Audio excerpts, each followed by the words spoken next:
Hey Ryan, welcome to the show. Tom, glad to be here, man. Yeah, appreciate it. Hey, I want to obviously learn more about what you're doing and the value you're bringing to contractors. But first, I wanted to take a step back and understand, how'd you get started? How'd you get in the industry? What's kind of the story that led you here? Yeah, parents were in the contracting business, and I saw them building a remodeling company and a commercial sign company. And I was a teenage kid. Parents of the owners, and would in the summertime would get after it, and I was sweating and had my tool belt, and I enjoyed it. But I also just loved sports and wanted to take it as far as I could. And I was like, I want to play baseball in the major leagues, and so like many kids, just gave it my best shot.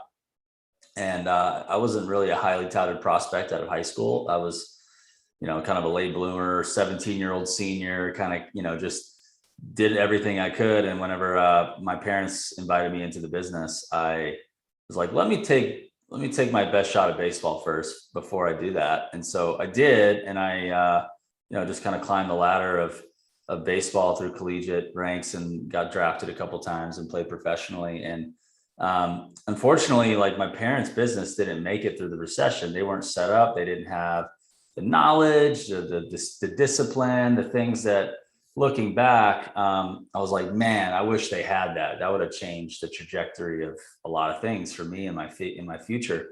So I was deeply motivated to see to learn and understand business and be successful. So, but when baseball was over, I didn't really have a plan B.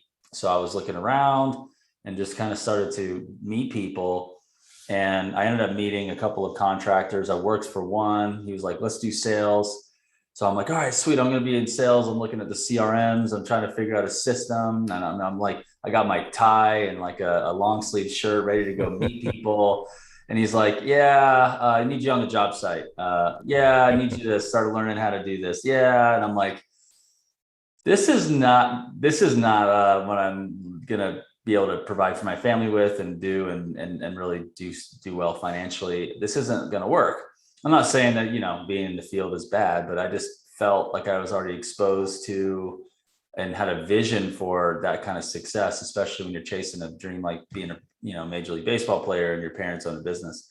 So I just started to kind of just not settle, and I looked around a little bit more, and I met a commercial roofing contractor in South Florida who interviewed me to actually launch a software product that he built for his business.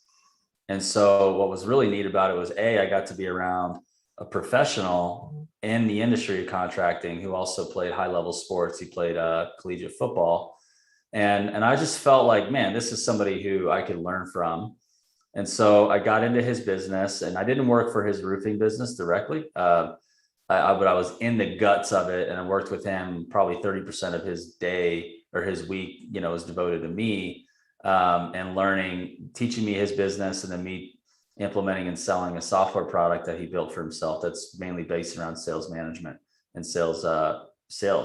So I started to just fall in love with the training he had received and the way to better a sales force and to really kind of focus on bigger business. And I was like, this is fun. I'm having a blast. Get to talk about sports and use metaphors in sports and business. I get to be a high performer, control my own destiny, go make things happen, go put points on the board and manage and have analytics like sports does. Like this is, am I like, is there anybody built better for this than me? Like this is awesome. And so as a person deeply motivated to transform the trajectory of my family, and I was already having babies at that point. We got four now. I found the opportunity in the industry to start truly making an impact as a coach, as a sales leader, and somebody who can impart the right energy, systems, and processes to help them build a great organization that I witnessed with my mentor there at that time. And since then, I started STG in February of 2018 and haven't looked back. Yeah, I love it. That's man, it's a great story, and I think it's one that not specifically going to play baseball and kind of what led you here, but people go through all these different experiences that then they then find themselves in this industry and sort of carve out the niche that they're best suited for. I'd love to know what parallels You mentioned a couple, I think, but what parallels do you draw between baseball and sales? Yeah, I mean, baseball, it's like we actually like use baseball, the baseball diamond in our language with our sales process. Like it's from home to first, you have an identified need and you have a suspect and an appointment. From first to second, we have some other milestones. We actually, if you're on second base, they're a prospect because we've uncovered their compelling reasons to buy, why they need it. And then from second to third, we go into a qualifying stage where we make sure that they can buy with the right people. They're committed to it. They're willing to spend more. They have the decision makers that are involved or identified. And then from third to home is when you present and close. And so we talk about baseball a lot where most people try to go from first base all the way to third and skip the steps and they just try to score. So I love that analogy. Also, in baseball, it's an individual sport, but you work as a team. So you can make great money and be an individual contributor and sign a big contract or make huge commissions or be a high performer. But organizations win as a team. And that takes leadership, that takes analytics and systems and processes, the ability to predict, the ability to recruit talent. I mean, I just love thinking about sports and business and how like your sales force is like a team of offensive talent, right? And so are we bringing on the right offensive players? Do they fit your culture? Are they disciplined? Do they have that grit? And do they have that talent? Can you give them that contract, that compensation plan that helps them see their value and their upside where they can perform their way into being successful? To me, it's just the exact same. Like it is. It's just instead of a bat, you have opportunities and you have prospects. And so it's a lot of fun. Paralleling that, I look at the very best in the world, and I just think about how much commitment they have, to their success and to their team. And then you got the locker room camaraderie, you got the competition, you have the fun, you have the veteran leadership in the clubhouse. All of that stuff it correlates, and so it's an easy way to anchor the learning when you're trying to get somebody to become a high performer and an organization to become high performing. Yeah, I wonder. I've talked to some other people that have said like they actually love hiring former athletes as sales reps, and that's like one of the things that they look at specifically is like, hey, was this when they're doing the recruiting? They're like, was this person a collegiate athlete? Because there's some intangibles I think there that cross over really well into sales. Do you see that same kind of thing carry through? 100%. Yeah. So tell us more about what STG does. I mean, I know you said you started it in February of 2018. Mm-hmm. I've been fortunate enough to kind of see your growth and see the company's growth, and you guys are doing really great things and making a really positive impact. But tell us more about what it is that you do.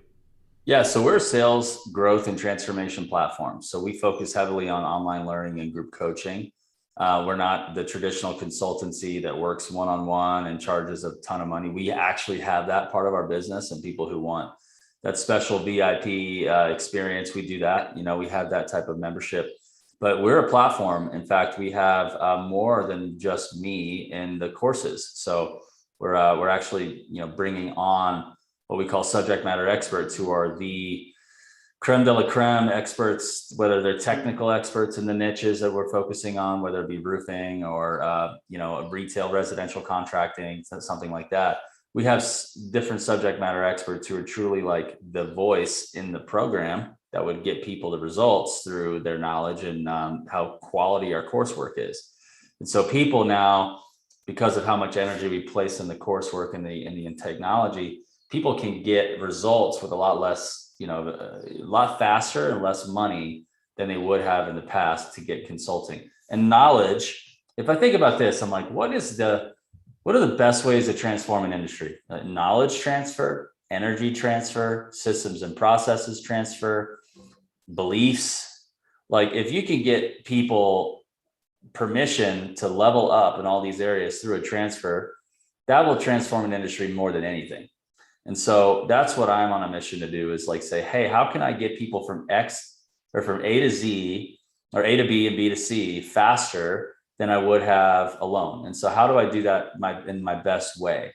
And so that's kind of the way we're doing it, instead of it being like one-on-one. And I used to fly to people's offices and go coach them and have dinner with them and do like a 14-hour day and then get back up. And like now we've built a system that they can process for themselves on their time at their speed as many times as they want and grow with us. And then we'll see a couple times a year at our events and on our live calls and our Facebook group and things like that. So it's certainly been a fun journey. And but really, I'm Ryan Groth, one guy. I'm not a guru that wants to try to be everyone's hero. I just want to be somebody who builds a platform so that the industry or industries we're targeting can experience results in a very impactful way. And so we've really become a platform at this point.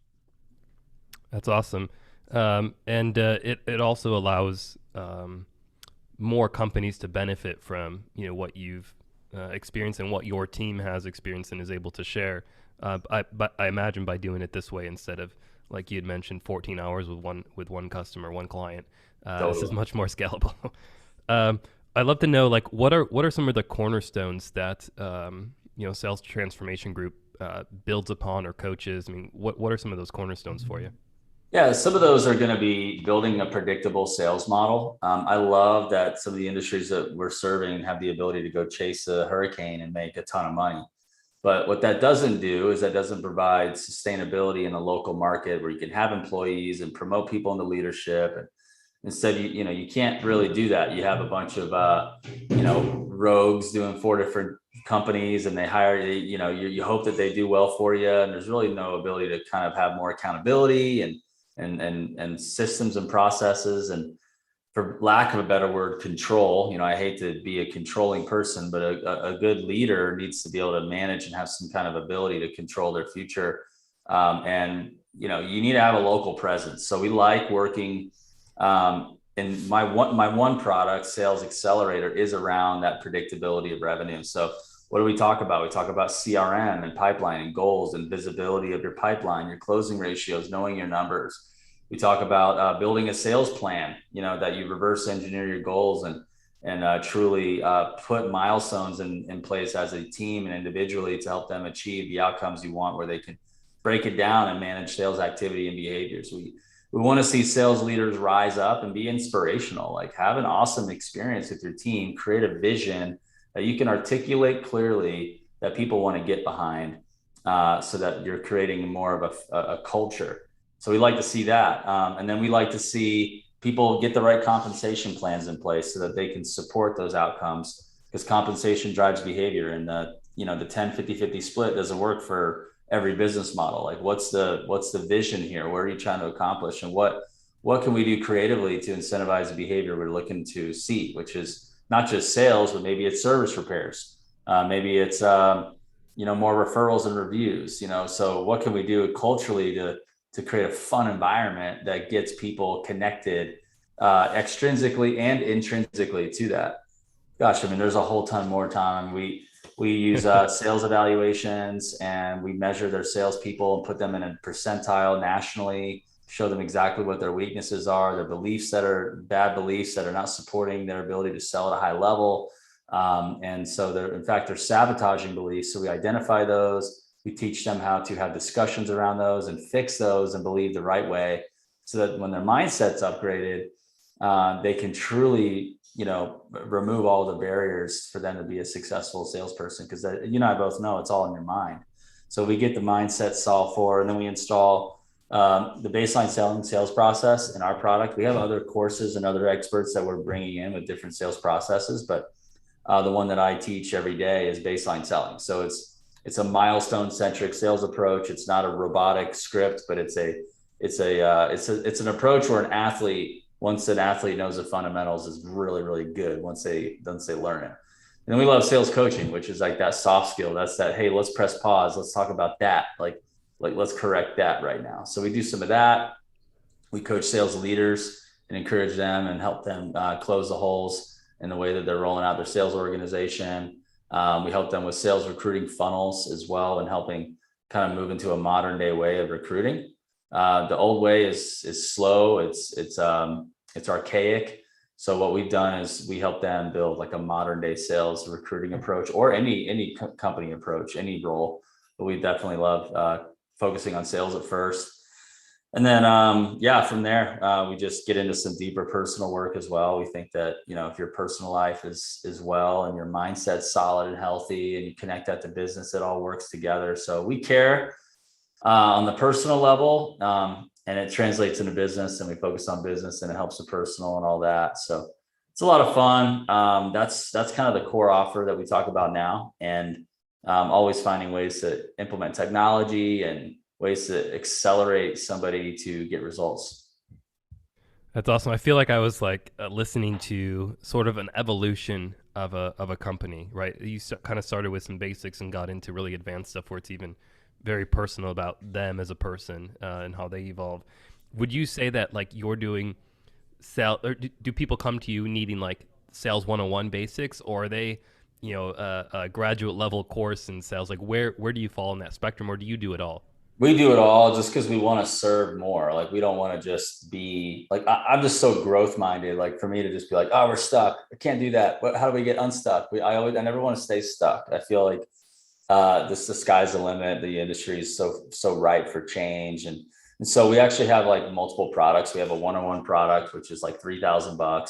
They can get in, get access. Then we have like a team product that's more robust, that doesn't have one-on-one support, that's a little bit more. And then we have like a coursework with teams and with one-on-one support for more than that. Then we have like an exclusivity realm where there's like exclusivity and some more some like live event private mastermind work that we do that's even more expensive.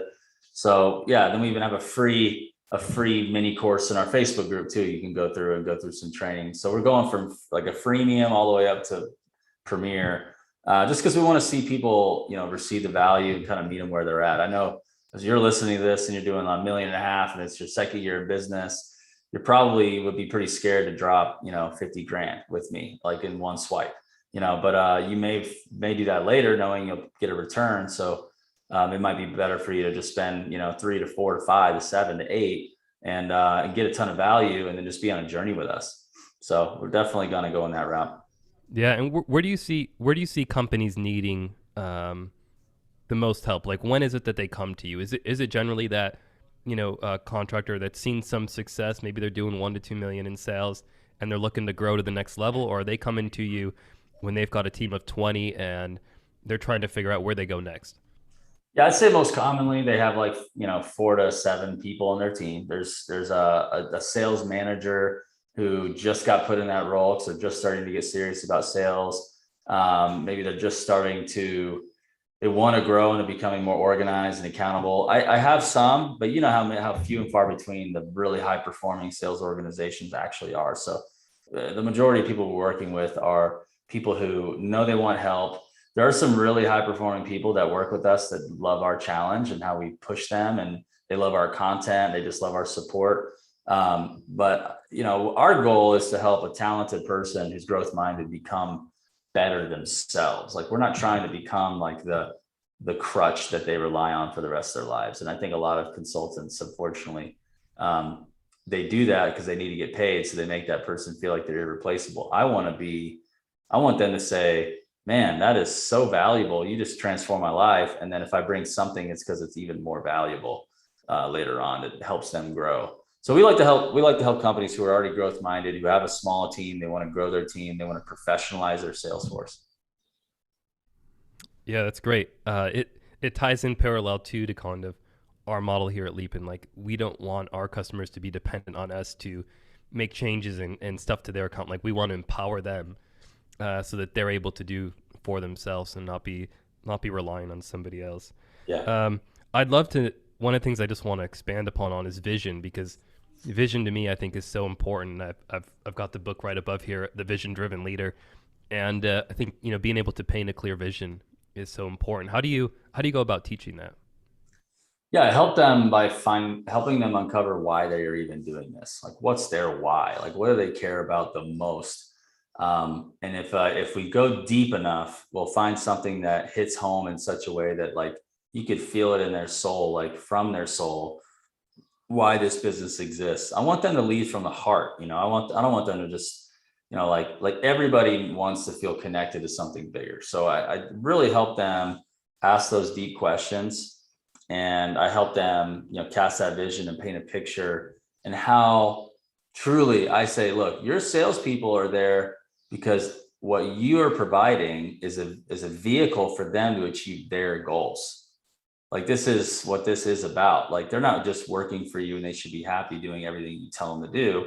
That's not connected. That's not authentic. That's not relational. And so what I do is I say, here, find out what you really care about, why you're even doing this. Like, what makes you either tear up or tap dance to one of the, like, what are those feelings that create such an ecstatic amount, or a deep emotional amount of power that somebody can get behind. And when you do that, and you find and you help other salespeople see that this opportunity is a chance for them to change their life or get to their goals, then they're following a leader who has a vision, and that how they're a function of that vision and they're benefiting from that vision. That's important. Yeah. And you mentioned a couple other things like technology and processes. And I get this question a lot, and it comes up quite frequently where people look to technology as like a holy grail, like it's going to change everything. And really, what we try to let them know is like you need to get your processes in place first, and then technology can help those scale and grow. How do you address the two, processes and technology, and how do you see them, working in parallel? Yeah, it's like it's funny you say that comment, because I think of the Jim Collins book, Good to Great, and how technology is an accelerator. And if you have bad processes, or you're just a poor leader and you throw technology in there, it's just going to expose more of the problems that you have versus actually fix everything. So I think that if you know what you want to do, and you know what problem you're solving for, and you want to eliminate something or automate something, and you're committed to the use of technology, I think it's just a matter of geeking out on it for a little bit and putting it together. And a lot of times people are winging it, and their systems and processes are being built as the technology is integrated. And then they're like, oh, this doesn't match with my system that I had in mind. So I think it's a good idea to have a process in mind and know that the technology is going to be limited to some degree. It's not, no technology is perfect to support the ability to fulfill a process. So I think that just the commitment to technology, whether it's CRM or it's the technology like Leap, it's probably not going to fit the perfect standard that everybody has for everybody, but if that you may have for yourself. But if you just commit to the use of it and using it for what it can do, good Lord, I mean, you're going to be better because of its ability to automate something that would be doing manually. And then if you just find yourself wanting to make it better, then you can inspect and have experience implementing another piece of technology and just level it up, or talk to the software company and see if they can make those changes for you. Yeah, absolutely. Ryan, what I'd love to know, like, why do your clients choose to work with you? Like, what is it about what you do that they keep coming back and have enabled you to grow like you are? I don't know. I think that some people feel that we're just a little different. Probably in some cases very different. I think that we shine a bright light. I think that they could tell that we really care. I think that they like that our stuff's online and it's affordable for them. I also feel like they are connecting with the growth mindedness that we have, and our sales approach is professional. It's industry specific, but it's also high level. I know it's me. I'm the CEO. I'm the founder of the business. I think some people just connect with my style more, and some people connect with other people's style a lot more than mine.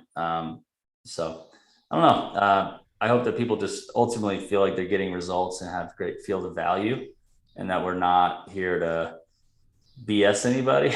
We're just here to tell them what they need to hear, not what they want to hear. And I think that's where we are. We try to do it in a fun way, though. Yeah, and I'm a part of, I think, at least one, maybe a couple of your groups, and I see people post their wins, and I love it. Like, I love seeing, the value that people are getting, and them celebrating, and everybody celebrates in those wins. So I think that's really cool, and I think they're definitely seeing the value there. You've been growing at a good pace, and a lot of companies that we work with are also in that midst of trying to grow and scale. How do you go about building a great team? Like, what are some of the things that you look for as you're growing?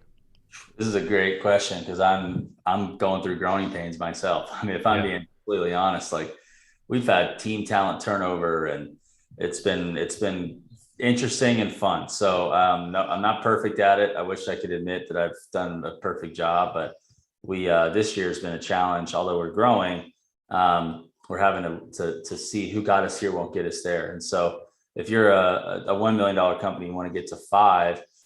What got you here won't get you to five, and then who got you from five probably won't get you to 10. So you got to like look around and see, are the people on the bus the right people? Or are they not? I think a lot of times, I'll say this: there's a catch 22 to like having a lot of people I deal with recruit their friends, and there's such a personal bond to that relationship that they ignore the business faults. And so, and then when you start wanting to put pressure on the business on with them, it adds pressure and friction to the friendship. And then you're like, I don't want to lose my friend, so I'm not going to be as confrontational about this. And so a lot of us are dealing with that. And so what I would say is, you gotta understand that business is really important. You want people fully connected to that, and you want people to buy into your core values, and you want people to buy into your vision. And there should be that oil in the machine, not just machine with no oil because it'll smoke. But dude, if you got oil on like, a unicycle, because these people, you're just glancing over the fact that they're not very good and you're just still keeping them around just because you love them. You're now a charity. You're a charity, not a business. And you got to really start to get to your head around the fact that if I'm going to get to $100 million one day, dude, I need some serious freaking horsepower in this company. Like, I need some incredible leaders. I need some people who are super sharp and super disciplined and represent us so well. And they have their own like incredible, power in their business that they can contribute. And if somebody isn't there, like, I gotta set them free, because it's gonna affect our relationship. I mean, I've had my brother work for me twice. It's like I've been there. So Yeah. I'd say that like you gotta have your personal and like core value, spiritual like vision, all that's gotta be there.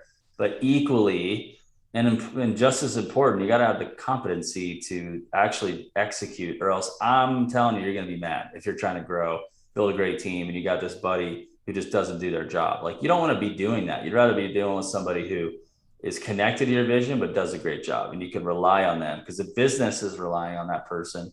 Gosh, your clients, your employees are relying on those people, and you want people who want to be successful and grow like you are wanting to grow. I think but if you want to chill and cruise and have like 3 social nights a week, and that's fine. I think you can have that.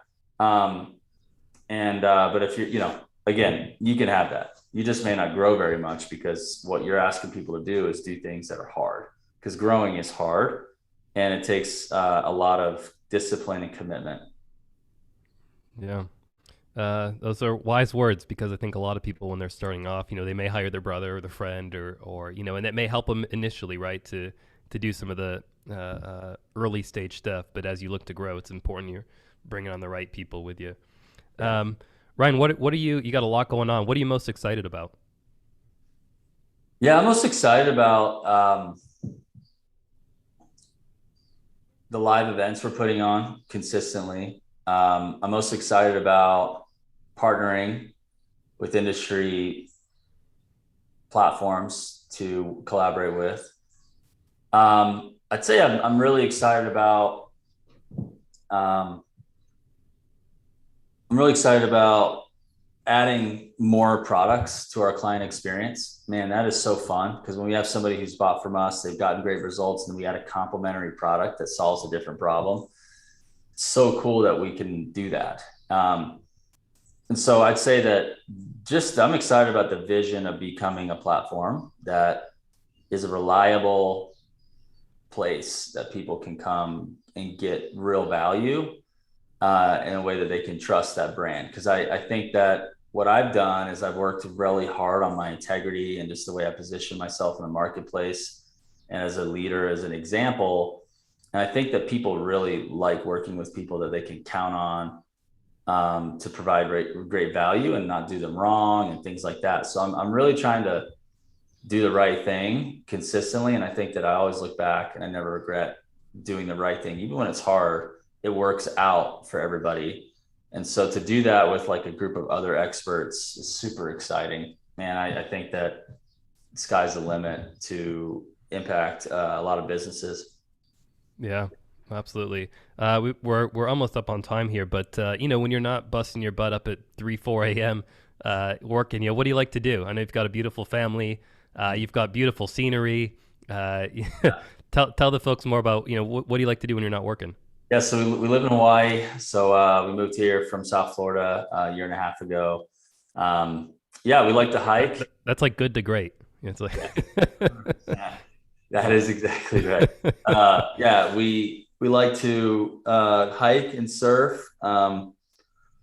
Yeah, we like to I like to watch movies with the family and just kind of cuddle up on the couch and chill out. I got into hunting a little bit. There's a lot of axis deer, so I want to get more into living off the land. And so cooking up some deer burger, venison burgers have been amazing, stuff like that.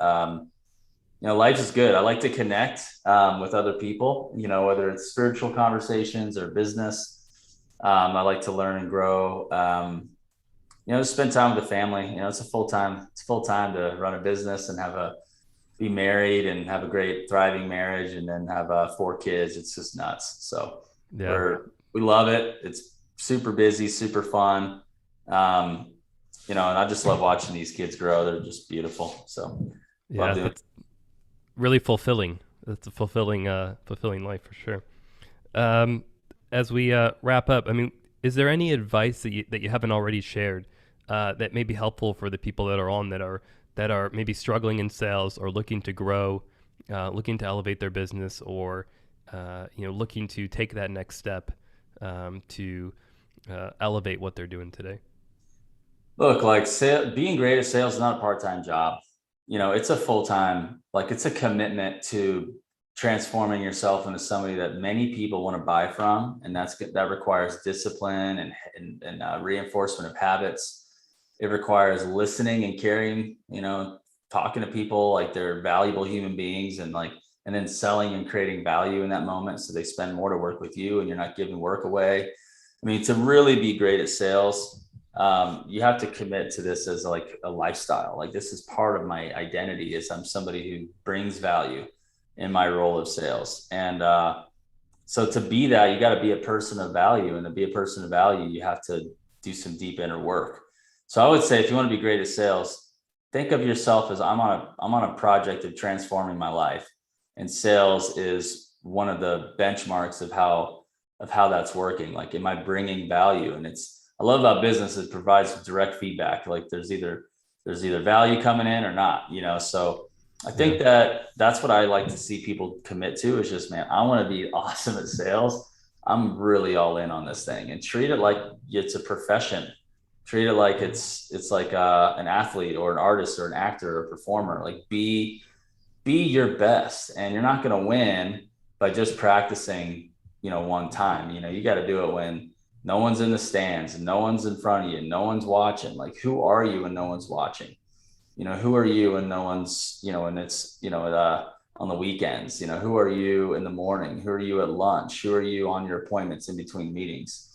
I'm telling you, what you do when no one's watching is what's going to come out. And if you want to be great, you got to do the hard stuff. You got to embrace the hard and transform yourself into a disciplined person of value. And you're going to be amazingly, wildly successful and fulfilled. But if you don't, just don't be a part-time job. Go do production, go do something else. But if this industry is becoming better at sales, the talent pool is increasing, people are realizing you can do really well here. It ain't the same league, dude. It's growing. It's becoming more competitive. I got some really talented people on my group calls. These guys are like super sharp, yeah, like really focused people. And that's the environment that you're stepping into. So don't play part-time. yeah. It's great advice. Probably more than we could have asked for. So I appreciate that. As we wrap up, if people want to learn more about Sales Transformation Group, how can they go about doing so? Yeah, you just go on our website, salestransformationgroup.com. You can check out our LinkedIn. You can find me on social. I'm pretty active on Instagram. It's more personal with some business, Ryan _Groth. We have I got the sales focused documentary that I made on our website. It's like 16-minute movie you can watch. It's pretty cool. It's like a kind of pretty dramatic, fun movie. So you can check that out. YouTube channel, you can check us out there. And yeah, I'm on Facebook. You could check out our group. Yeah, you could, you know what you could do? Go to the Facebook group, Sales Transformation Nation. So it's a mouthful, but you can check that out. And we have a free mini course as well. You could dive into that and get some of our product, our flagship products. We sliced out a phase of it, and you can check it out and see if it's valuable to you. Awesome, Ryan. Well, hey, really appreciate the time today, and thanks for sharing all this with our listeners. Yeah, glad to be here. Thanks, Tom.